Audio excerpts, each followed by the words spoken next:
Kheda એલસીબીએ Vadtal police સ્ટેશનની વિસ્તારમાં દારૂનું cutting ચાલુ હતું ત્યારે દરોડો પાડી એક આરોપીને ફિલ્મી ઢબે પકડી પાડી તેમના કબજામાંથી 65 લાખથી વધુ કિંમતનો દારૂ અને મુદ્દામાલ કબજે કરવામાં આવ્યો છે।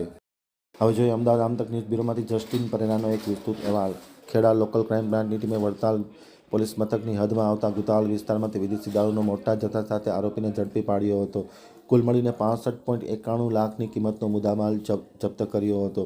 ખાસ કરીને એલસીબી નાઇટ પેટ્રોલિંગમાં હતી ત્યારે વાસુદેવ ઉર્ફે વાસુ તળપદા, કિશન ઉર્ફે બોડો તળપદા, રવિ તળપદા, ભૂપેન્દ્ર ઉર્ફે ભોપો પરમાર, ઉર્વશી તળપદા નામના શખ્સોએ બહારના રાજ્યોમાંથી વિદેશી દારૂનો મોટો જથ્થો મંગાવ્યો હતો અને કટિંગ ચાલુ હતું। તે દરમિયાન એલસીબી ત્રાટકી રેડ કરી અમિત કુમાર ઉર્ફે અંબુ તળપદા નામના શખ્સનો પીછો કરી તેમને ઝડપી પાડ્યો હતો અને દારૂનો મોટો જથ્થો કબજે કરવામાં આવ્યો હતો।